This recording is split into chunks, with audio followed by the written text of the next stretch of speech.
You ask anybody in the world, they'd rather go home and no contest due to being a legal need than getting knocked out in 20 seconds. Of course, that's a no-brainer. It reminds me, I used to coach in Clitheroe. I used to run like a little fight team, if you will, a bunch of lads and ladies. Didn't really know what I was doing back then, to be fair, but still. And I got him a few fights. And I remember I cornered this one, Mick Sinclair, shout out Mick Sinclair. And we were at this event in Doncaster, England.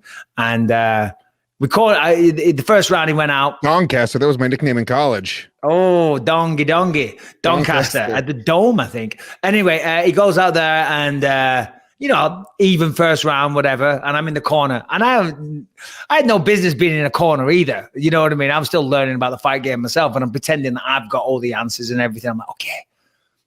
Fucking when that bell starts, Mick, you just fucking go at him. You go at him hard, okay? Just fucking pay him no respect. Go at him with everything you've got. All right, don't worry.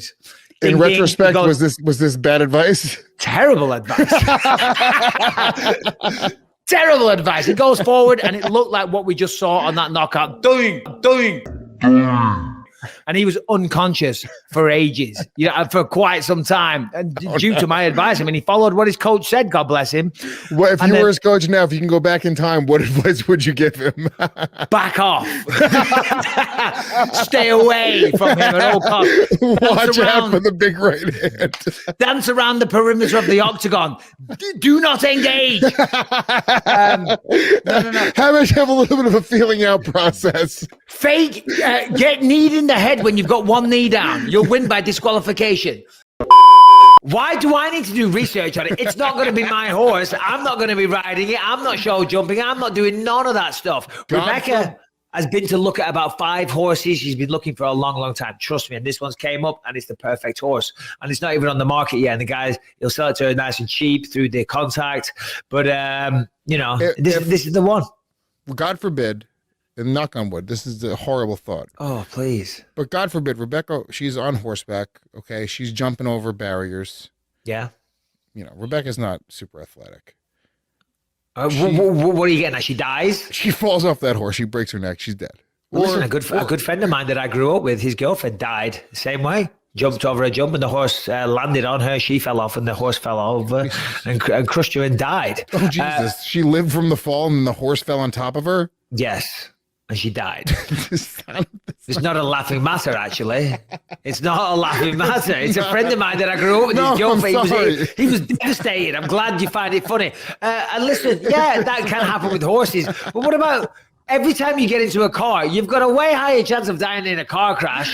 You know what I mean? Statistically, you're more likely to die on the way to the airport. That is you know true. what I mean? So you can't live your life like that. Do you ever see Weekend at Bernie's? Oh God, I can't really quote much from it.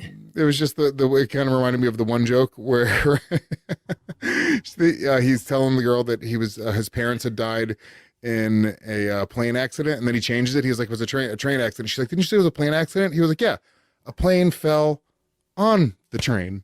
Oh, no, I haven't. I don't remember that. Is the Weekend at Bernie's the one where there's a dead guy with like a bag on his head or something? Yeah. Okay. Yeah, and they're pretending he's alive the whole weekend. Exactly. Yeah. He's their boss.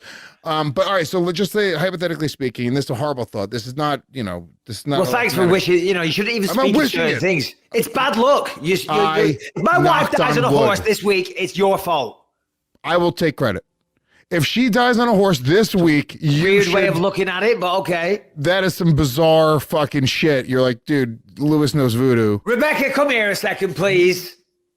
She better fucking say the right thing now as well. When I say how much research have you done, she better sound like she's done a lot. Otherwise, she's going to undermine me. I'll tell you the point I'm making, though, is because you said, I don't need to do the research. It's not my horse.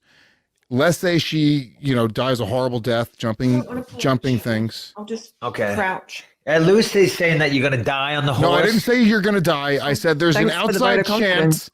There's an outside chance. That's a very harsh reality. Every time you get up on that horse, just like every time Michael Bisping stepped into the cage, he was putting his life on the line. Every time you get up on that stallion, you're putting your life on the line.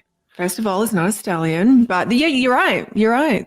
This is a risk that I will be taking every time. I'm saying you're hardcore and we respect it. Oh, well, the point is that you could die. Now, Michael was saying that he did not have to do any research on the horse because It's not his horse. You had to do all the research. Now, the point I'm making is, should you die, he's going to take that horse. Now it becomes his horse, and he's done no research on this horse, and he has Fuck no the idea. horse. If that horse dies, I'm going to kill it. I was going to say, if the horse kills me, I think Michael will take I'll take a shotgun and blow that horse's head off. Okay? I'm just throwing I would expect you to. Yeah.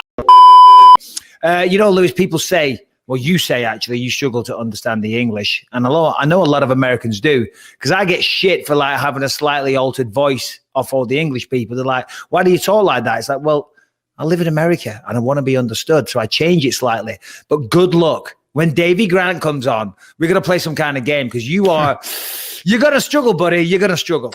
Maybe. I don't know. I mean, I understand you for the most part. It's the way you say certain things. I don't even think it's an English thing. I think you've been hit in the head so many times that you think you're supposed to say those things that way. Maybe I'm just wrong. Maybe it's nothing to do with getting hit in the head. Maybe, you know what I mean?